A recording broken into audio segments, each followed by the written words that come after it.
Good afternoon, everyone. Welcome back to the Free Marketeers podcast. My name is Chris, and today I'm joined by Alexander Hammond. He is the policy advisor to the Director General at the Institute for Economic Affairs. Alex, thanks for being back with us. Hi, Chris. Thanks for having me back on. It's good to be here. I think the last time I spoke to you was in April when we thought the lockdowns would last maybe a month, but how wrong we all turned out to be. But I'm sure you knew that the lockdowns were going to last for a very long time, given your research insights, your policy insights, and that's the reason I asked you back on to get your updates on what's happening in the UK, because from this week, Thursday, the UK is going back into a new national lockdown. So what's going on? Why are you guys going back into lockdown? So we're going back into lockdown indeed. We spoke to each other in April, and I think I put forward the classic Milton Friedman quote that nothing is more permanent than a temporary government program. And yeah, we're going back in. From Thursday, we are back in for 4 weeks of lockdown until December 2nd.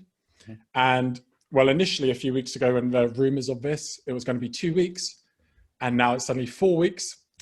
And today, Boris Johnson and yesterday, Michael Gove were doing a media, or Mike Gove was doing a media, Boris released a statement saying that potentially it could last past 2nd of December. So maybe you'll still have it on Christmas. Perhaps. Christmas could be cancelled here in the UK. And they promised last time it was a one-off temporary measure. Of course, it hasn't been. The reason they're doing this because rates are increasing and deaths are increasing, but not near the level they were before. Mm-hmm. And there's just a lot of questions to be asked about why they're doing this. However, at the end of the day, there was a YouGov poll, a Snap YouGov poll on Sunday, and it still showed 72% of people in England back to the new lockdown. Wow. Maybe, I mean, this is a shot in the dark, but could that have anything to do with furlough schemes, stuff like that? I know the UK government has been trying to support people who might not have been able to work. So is there a stronger, I guess, social welfare net in the UK and South Africa? They've tried to do some stimulus and that sort of thing, but the South African government is simply running out of money very quickly. I know that doesn't stop governments from just printing money necessarily, but why do you have any conjecture about why UK citizens might support the lockdown, even after seeing what it did the first time? Well, I think it's a bit forbidden to say, but I think a lot of upper middle class and middle class people quite enjoyed being furloughed. Mm-hmm. At its peak, 9 million Brits were furloughed, 9.3 million. And that meant 80% of the salary was being paid by the government. Right. And often the employer would top up the rest. So they're getting paid full salary to sit at home. But the problem is it affects the poorest people the most, who are now on course to lose their jobs. So many pubs and restaurants on their last legs, they slowly getting back to it after the last lockdown. And I think this is going to be the final blow for a lot of them. But yeah, furlough, I think a lot of people enjoyed it. At its peak in May, when 9 million people were on furlough, upwards of 50% of the UK population was being bankrolled by the state after we include pensioners and people who work for the government in the public sector. So that's an enormous figure, and that has created huge deficits. And also it caused a huge backlog on our National Health Service, the NHS. In terms of economic impacts, of the first lockdown, I'm sure you have at least some major figures you could share with the viewers and the listeners, and putting you in the giving you the opportunity to use the 8 ball, as it were, to project what you think the second lockdown could cause. Yeah, so the first lockdown cost a lot. Our deficit from the financial year starting in April, for the first 6 months of the year, so until October time, our deficit was £246 billion, so that's just 6 months of deficit. And that is 55% higher than the entire amount we spent in deficit in 2009 to 2010, which was obviously a financial crash and was previously our biggest deficit since World War II, since 1946 after the war, but same principle. And yeah, if our budget deficit for the first 6 months of this year, if it was a sovereign country, it would have been the 46th biggest economy in the world, which is absolutely catastrophic. And going forward, it's projected to be it's going to cost at least about 320 billion, although that was before this new lockdown went into place. And Julian Jessup, who's a economics fellow at the IEA, has predicted this new lockdown will cost about 50 billion pounds. So we're now talking upwards of 370 billion pounds.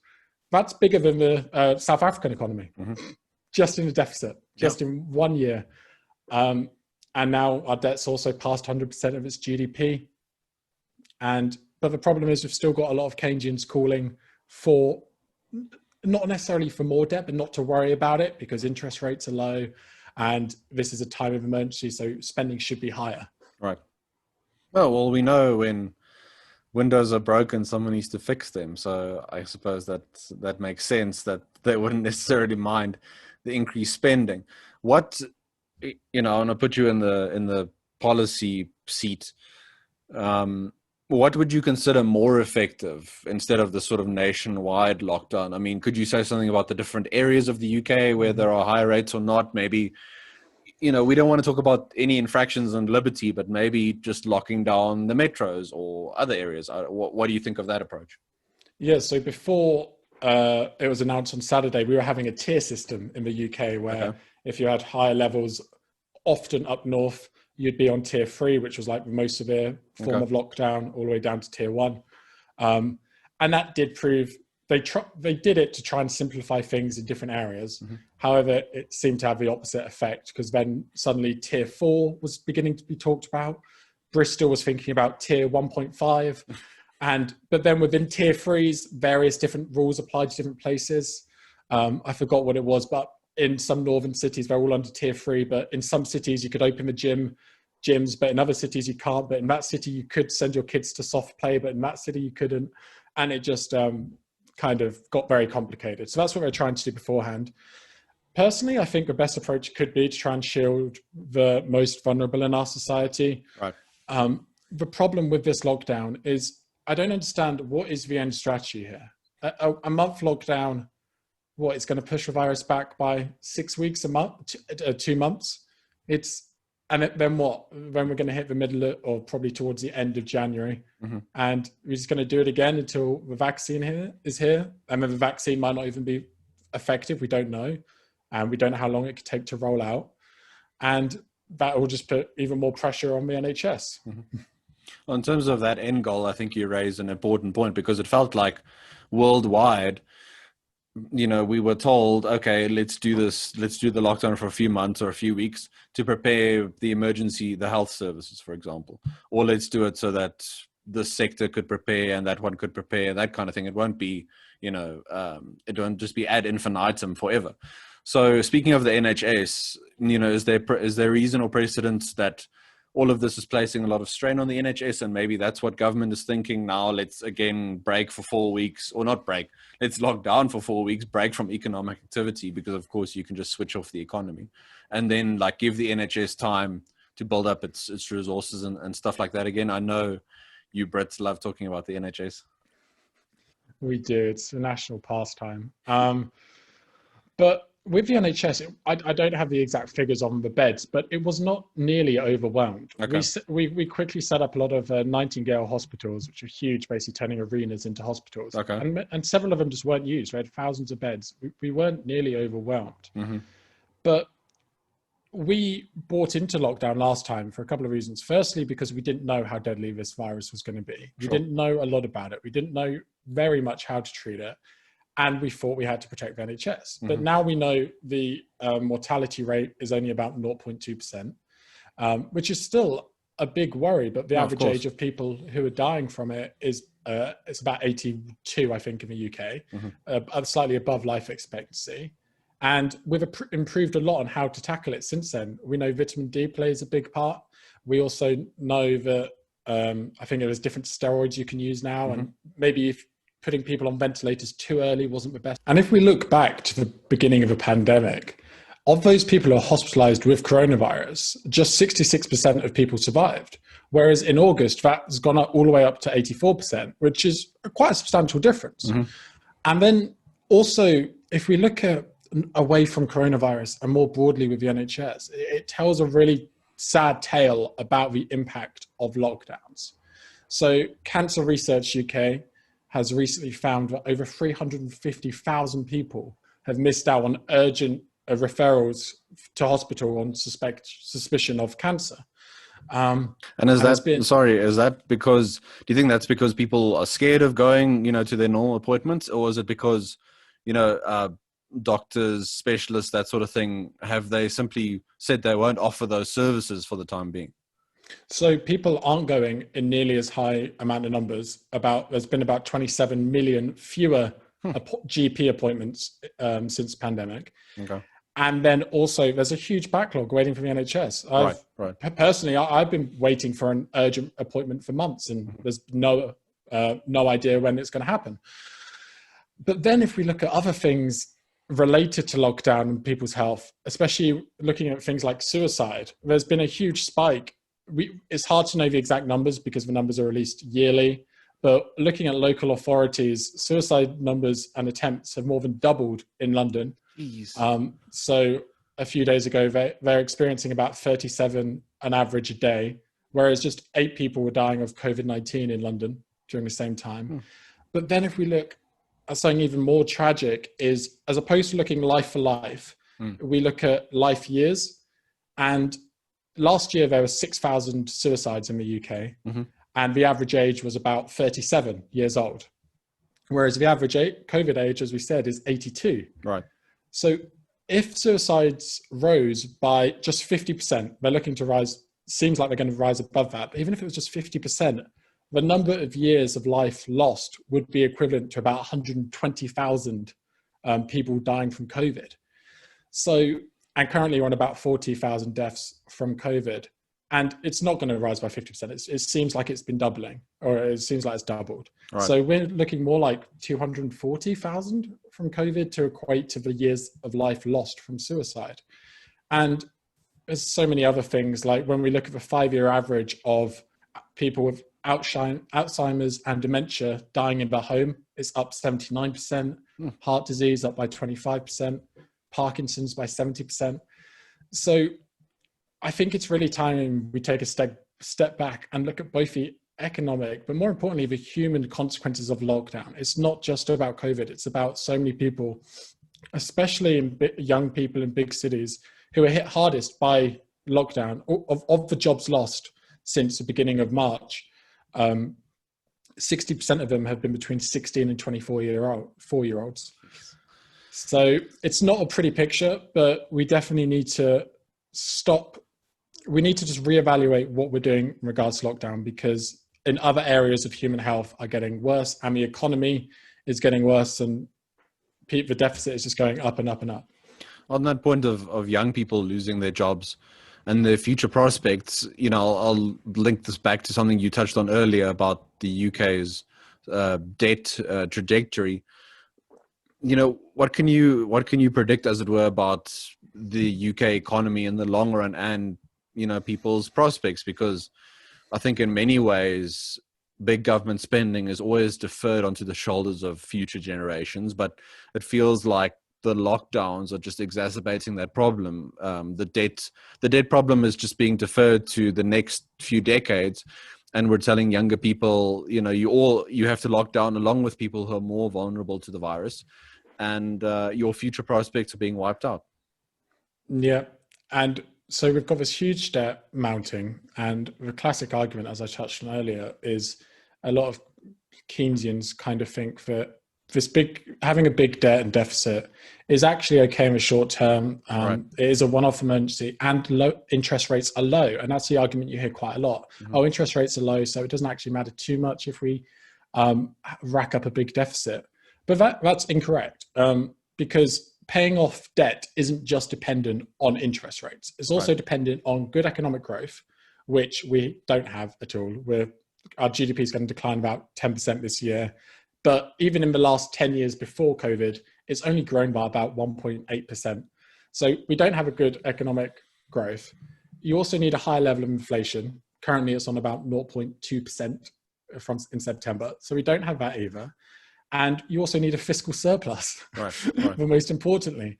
And we haven't had a fiscal surplus since 2001. And then they look back at history and say, oh yeah, but after the Napoleonic Wars, after World War II, we were fine paying off these big debts. But the problem with that is that after 1945, real economic growth was pretty high, and also inflation was very high.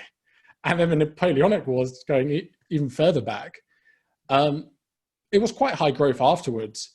And they also were able to get a large fiscal surplus. But that's a lot easier to have a large fiscal surplus when government is only spending 5% of your GDP, right, as opposed to a predicted, I think it's 54% this year. And I'm guessing no one from, I mean, I might be not giving the UK government enough credit here, but I'm guessing no one has said as a policy response to all this, okay, let's do lockdown now for the second time. And once we get out of it, we're going to slash income tax, we're going to slash corporate tax, we're going to cut government spending. Any of that? I mean, there's one or two lone voices in Parliament doing that, but it's not the popular view. Right.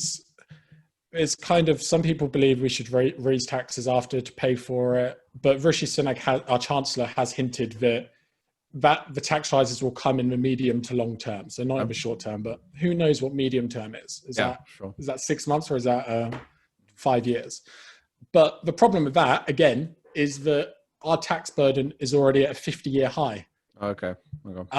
And currently the bottom 10% of households pay upwards of 47% of their income, of their gross income, in taxes, if you consider various things like VAT and fuel duties, things like that, as well as their income, national insurance. And that has increased by 10% since 2008.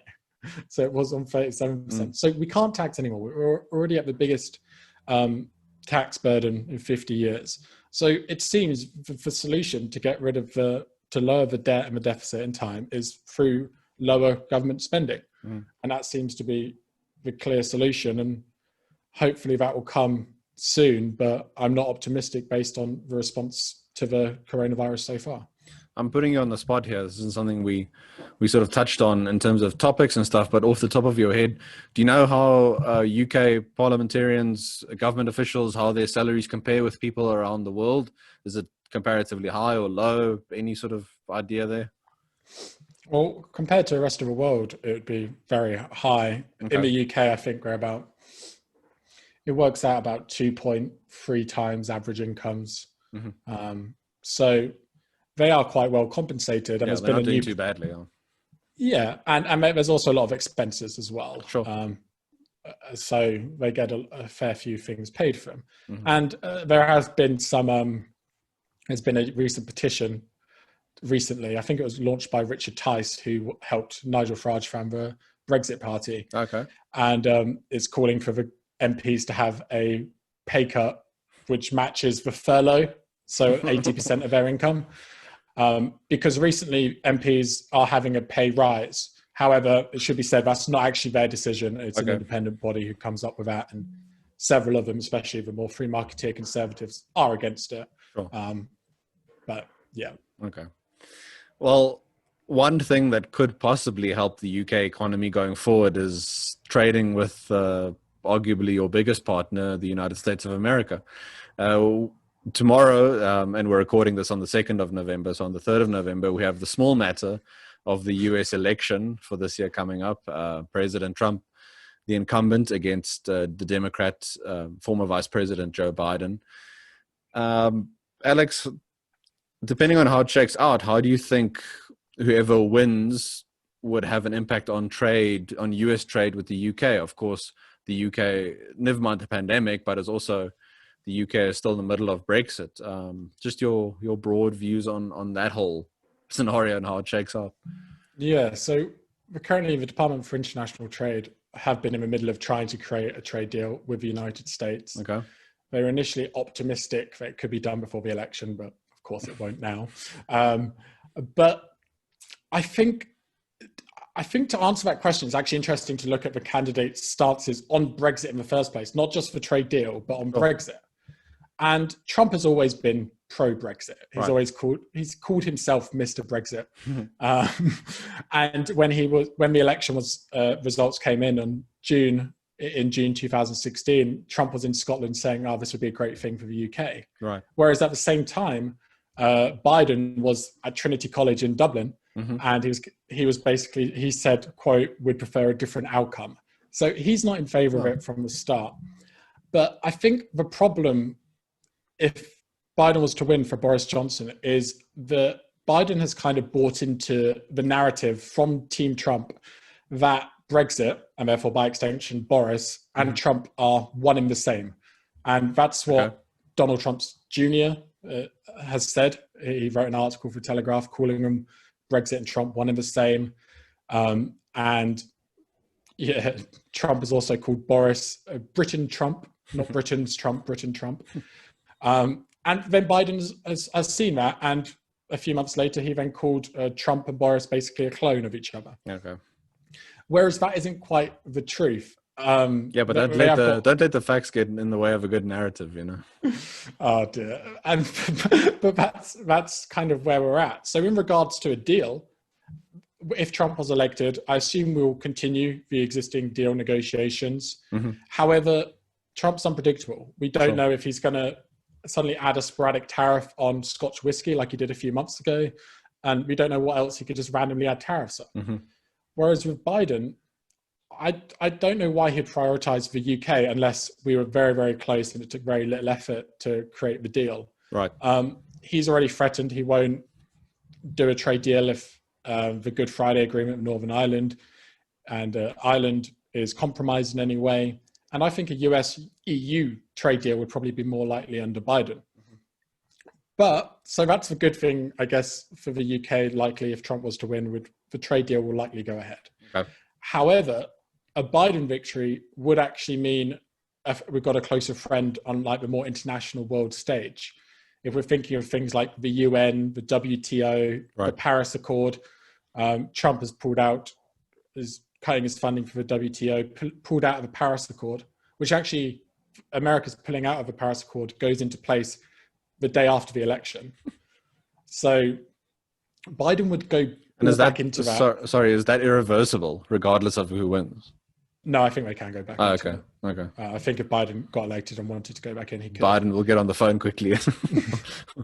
Yeah, probably. Okay. And also, Biden wouldn't threaten to pull out things like NATO. Sure. So whether it's right or wrong, Britain does actually agree with a lot of those international organizations and agreements. So in that regard, we would have a better friend on the world stage. But for the deal, I don't think it would be very productive with a Biden administration. Okay. And that's partly down to the fact Biden's always been had a big affinity for the Irish. I think it comes down to that. He's very pro-Irish, hugely proud of his roots. And I think the Democrats and the Irish have had quite a big connection back to Kennedy, really. And then just going a bit wider, because you, of course, have written quite a bit on trade, especially trade in Africa.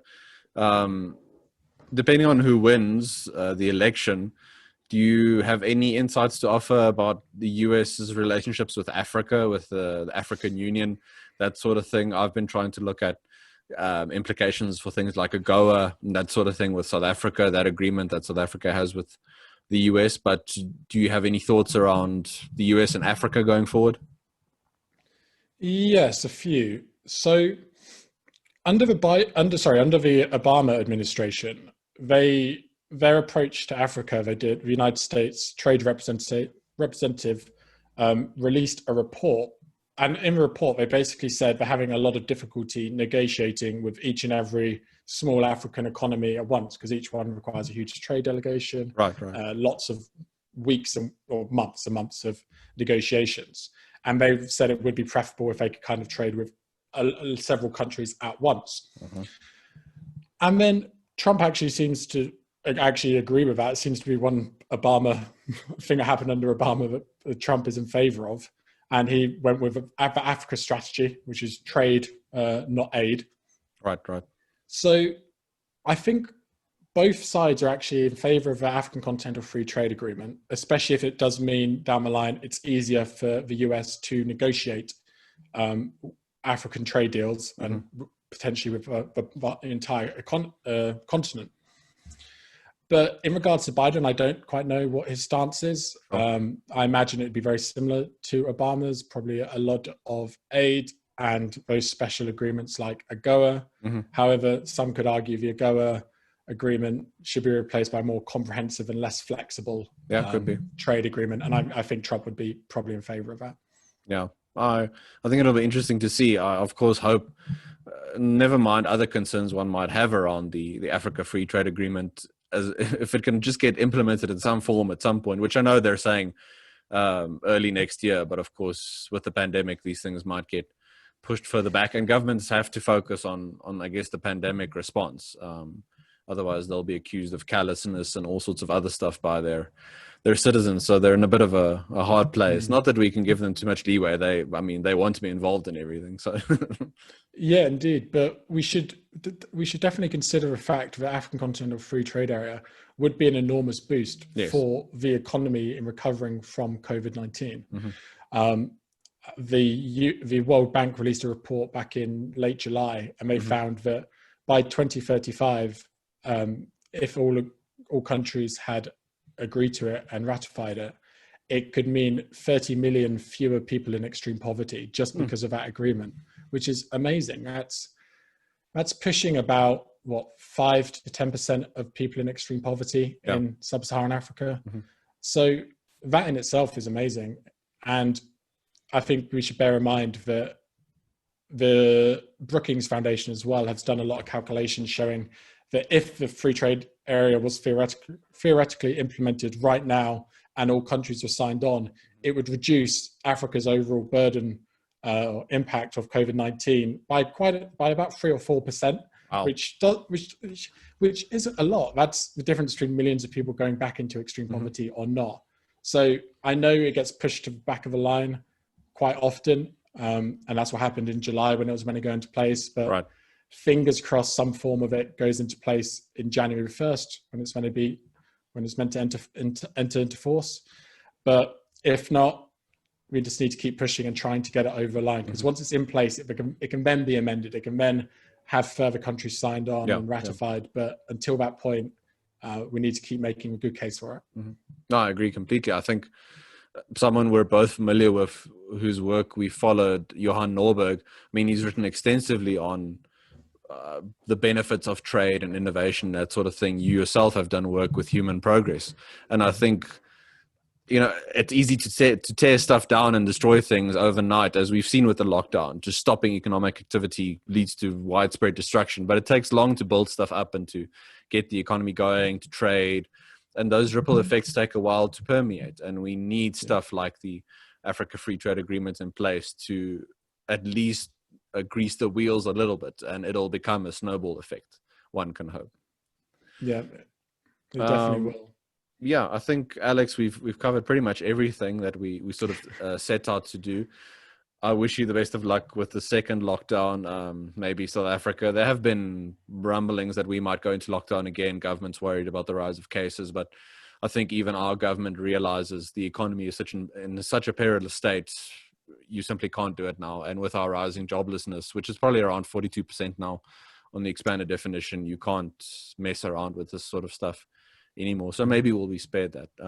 But enjoy the election coverage and all the news tomorrow. I'm sure all the viewers and listeners will do so as well. It seems whenever there's a US election, the whole world focuses on that for a little bit. So let's see how it shakes out, and hopefully the results of it, regardless of who wins, are better for sort of world trade and free markets, free ideals going forward. But I guess we'll have to see how all of that shapes out. But thanks, Alex, for your time and your insights. We always appreciate it. To all the viewers and listeners, thanks again for joining us. We really appreciate your time. If you enjoyed this video, please like, share, and subscribe. You can also find all of our work at the Free Market Foundation on our website, all of our articles, media releases, reports. Please read those and share them. We greatly value your support, especially during this year of upheaval, of a pandemic, and of lockdown. It means a lot to us, and we truly appreciate that. But for now, I'll call it a day. Keep well out there, stay safe, and we'll talk to you all again very soon. Bye-bye.